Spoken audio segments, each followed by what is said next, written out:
Hey gang, Diana here today, and I have all my blues I'm swatching out for you here. This first one is PG50, which is the core Cobalt Teal. I love this color, and you can see it here straight from the tube, literally straight from the tube. It spreads out pretty nicely. It's a beautiful blue-green. And I think I've mentioned this before that the binder on the core colors is slightly different. I don't know if it really changes it anything that much. I'm not really a scientist, so it's a beautiful color. Core makes great paints. So there you have it. I this is driving me crazy. I have both of these indigos, Coors and Daniel Smiths, and they are different. And they're both beautiful. The Daniel Smith is slightly darker, more purpley. The indigo from Core is just more blue. I can't find the tube, so I'm not swatching those out. The next is a Cobalt Blue, and this is another Daniel Smith color, PB28. Remember to make sure to pay attention to the color number, the pigment number. That's the marketing, the names of these colors are really more about marketing than anything else. It's the uh, the P number that you're looking for. Now that's a beautiful blue. Next is Phthalo Blue Green Shade. I love this color. I have really become addicted to this color over the past few weeks. Another core color and mass color right out of the tube there is a pretty good deep shade. I love colors that have a deep shade like that because you can really get a dark value adding that to another color. Very helpful on the palette. So that's the PB15.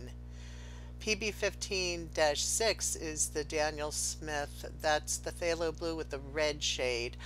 I don't think I added this to my palette, my big palette, because to me there wasn't that big a difference between maybe like you could use ultramarine blue. I actually like this a little bit more than ultramarine. Again, it has a really nice mass value.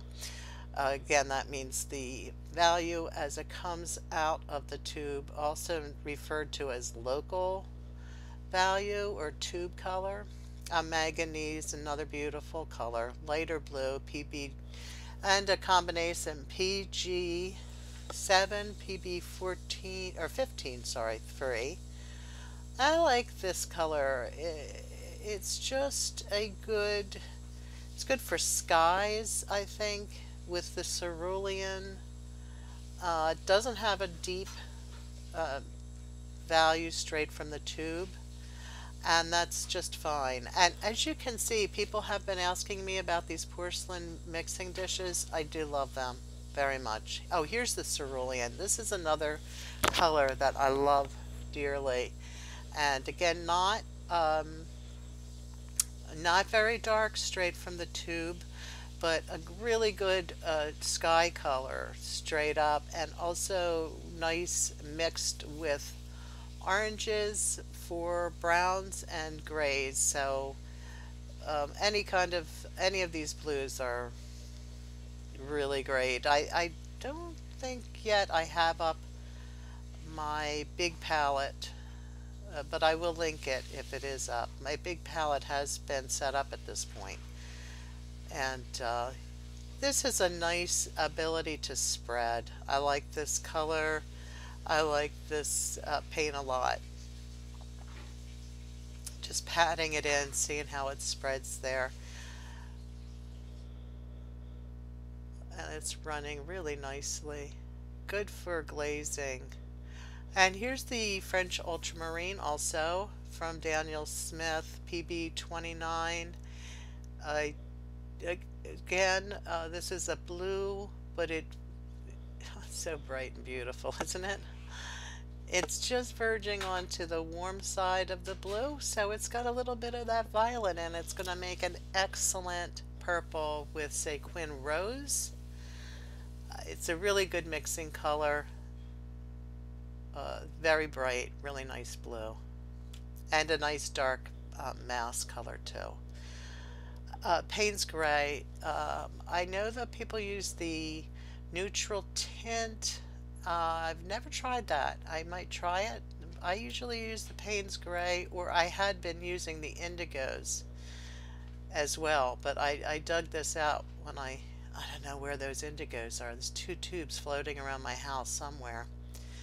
Anyway, I love Payne's gray. I'm sure it's much like the um, in the indigos or the neutral tint. It has a blue undertone.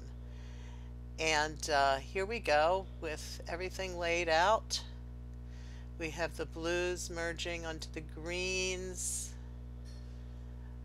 Really a nice, there's the phthalos. I like both of those so much.